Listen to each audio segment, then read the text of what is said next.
Le Point Bourse vous est présenté par Bourse Direct.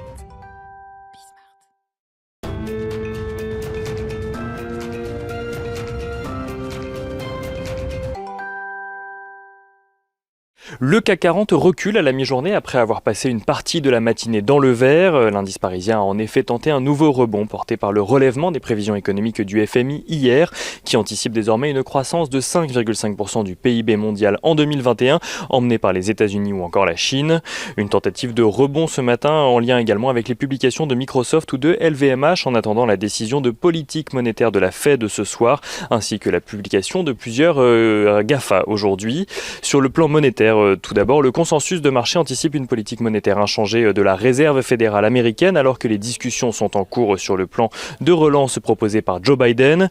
Sur ce sujet, Chuck Schumer, le leader démocrate au Sénat, a déclaré que son parti est déterminé à faire avancer les choses avec ou sans le soutien des républicains. Chuck Schumer qui évoque même l'idée d'un vote dès la semaine prochaine. Le leader démocrate envisage le vote d'une résolution budgétaire qui, si elle est acceptée, pourrait ensuite donner lieu au vote d'une réconciliation budgétaire qui ne nécessiterait plus qu'une majorité simple pour être adoptée. Un moyen clair de tenter d'imposer le timing d'adoption du plan à ses collègues républicains, après avoir estimé que ceux-ci seraient plus enclins à voter ces nouvelles aides à la mi-mars. Sur le front sanitaire, le gouvernement français se félicite de l'accord trouvé entre Sanofi et BioNTech. Celui-ci va permettre aux laboratoires français de venir en aide à la biotech allemande dans la fabrication des doses du vaccin développé avec Pfizer.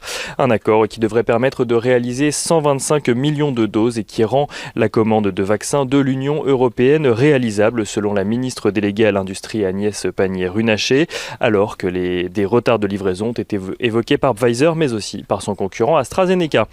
Du côté des valeurs à suivre à présent, aux États-Unis, tout d'abord, Microsoft annonce une progression de 17% de son chiffre d'affaires à 41,3 milliards de dollars au dernier trimestre.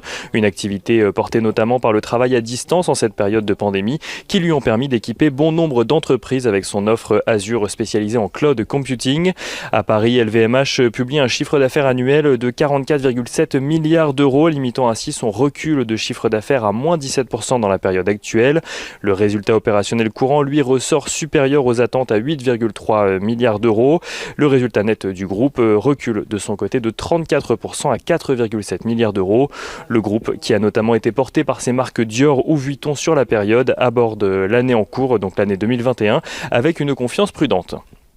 Somfy annonce de son côté avoir enregistré une hausse de 6,1% de son chiffre d'affaires à données comparables, un chiffre d'affaires qui s'élève à 1,257 milliards d'euros sur l'ensemble de l'année 2020. Et on notera également dans le dossier Veolia-Suez que Veolia a annoncé s'opposer à toute cession d'actifs stratégiques de Suez.